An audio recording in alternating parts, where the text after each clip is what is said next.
This is Mayor John Hamilton. I'd like to talk about how our community is helping those who are going through homelessness or severe poverty, other major challenges during this COVID era. I want to note how incredibly activated our philanthropy community and governments have been since March, really, to try to address the major challenges that come with the combination of a pandemic and poverty and other such challenges. Millions of dollars have been aligned and invested to help support housing needs, to help support food insecurity, child care, as well as direct personal services of counseling and social services and case welfare workers and such in this period. And I want to thank all those who've been part of that. We've really done unprecedented things to add to the unprecedented work on expanding with hundreds of units of permanently affordable, low-income focused housing in the area.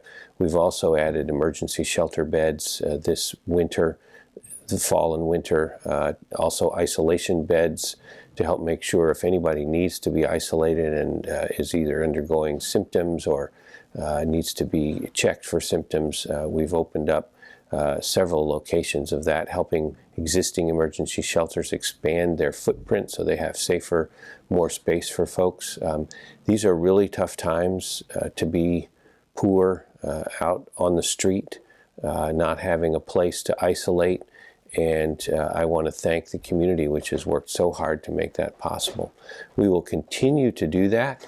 It is not the place, a safe place to be during the winter outdoors.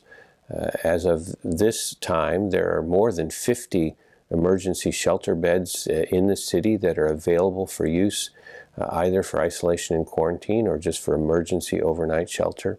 Of course, the response to homelessness is housing. That's what we're working on in the long run and every week to increase the housing supply. But in the meantime, emergency shelters, beds are available.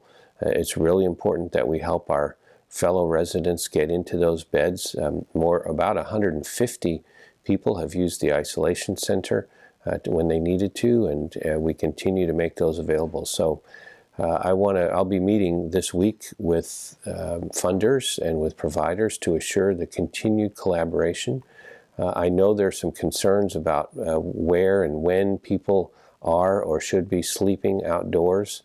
But the short answer is we're working every day to try to make sure nobody has to sleep outdoors and to give opportunity, connect with services folks to make sure they can use those emergency beds that are available, or if they decline to use those, to make sure they're connected to services that can help them respond to any of the challenges that they have. These are challenging times always in the winter, but with this COVID addition, it does take extra effort. I want to thank the community for doing that, and we'll continue to work on this as a team, collaborating all across our great community full of people who want to see the right things done for all of our fellow residents.